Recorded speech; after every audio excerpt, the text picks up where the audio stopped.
So we all know that the DCEU hasn't had the best track record with their slate of interconnected films.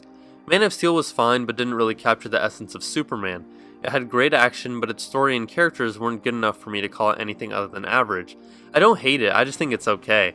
On the flip side, it had a great score and some of the coolest action scenes I've seen in a superhero movie. I feel like the DC movies most times look better than they actually are. Its pseudo-sequel, Batman v Superman, however, was a total letdown for me. The DCEU hit a new low with this one. I mean, the fact that the trailer basically spoiled the whole movie didn't really help. BVS ended up having all the qualities of a shitty big budget blockbuster. Its main problem was its obvious attempt to jumpstart its cinematic universe to try to catch up with Marvel, who at the time already had crossed over all of its big characters. There were so many scenes and character cameos shoehorned in here that had nothing to do with the main plot. Yeah, it was cool to see stuff like Darkseid's planet and the Flash show up, but people who aren't nerds about this stuff aren't going to understand how any of that relates to what's going on. This is why the conflict between the two heroes felt so shallow. Oh yeah, and we also got the worst portrayal of Lex Luthor ever put to film, along with some really cringy writing. How are we? Lex? Hi, hello, Lex, it is a pleasure. Ow, wow, that is a good grip. You should not pick a fight with this person. Honestly, the only things I liked about this film were Ben Affleck's Batman and Gal Gadot's Wonder Woman. They had some cool scenes together and it got me more hyped for potential solo movies. Superman, on the other hand, was as boring and bland of a character as he was in Man of Steel. Apparently he had less lines of dialogue in a movie with his name in the title than Spider-Man in Civil War. Hey everyone.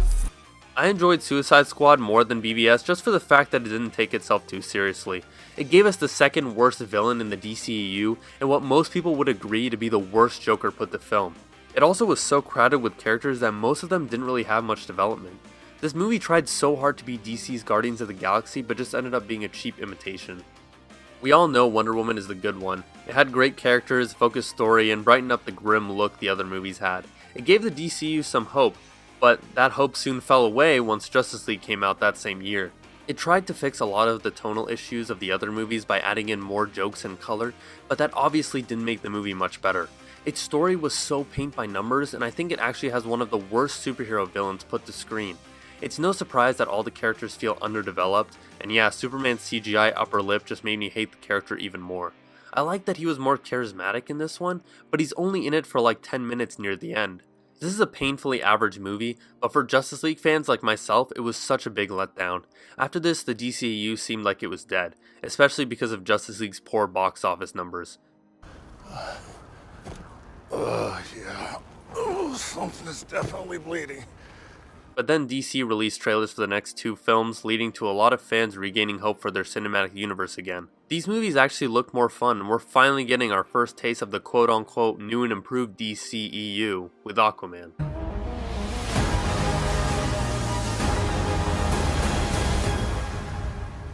So let's start with the positives.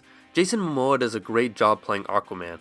His performance is hella energetic, and he brings a certain physicality to the role that makes his fight scenes really fun to watch. The story did feel kind of cliche, but there's so much lore and world building surrounding it that it makes the whole thing feel more unique. Director James Wan even said that he had a choice to either do The Flash or an Aquaman movie, but he chose Aquaman because of the interesting world he could build around him with Atlantis. The visuals in general are the main selling point to this movie. Everything is so colorful and visually interesting to look at. This is probably one of the best looking superhero movies ever made. I especially love how self-aware this movie is. It knows it's a comic book movie, and because of that, it embraces how crazy the visuals can actually get. Superhero movies nowadays always try to dumb down their character designs to make them more palatable for common audiences, but this movie forgets that and gives us comic-accurate costumes and characters that pop off the screen with so much color and imagination.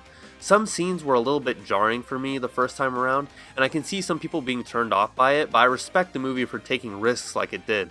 The action follows that same idea by always being really over the top in the coolest ways. It honestly felt at times like I was watching a cartoon, and I mean that as a compliment.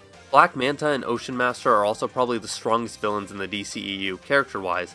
They both have reasons as to why they're doing the things they do, and Black Manta especially had a relationship with Aquaman that I thought was really compelling and refreshing regarding the hero-villain dynamic.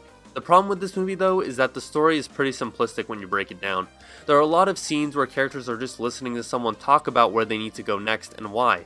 It makes the writing seem a little lazy and leads to a lot of boring monologues. It felt like a video game in that sense with no real unexpected story beats to make the journey feel a little bit more unexpected.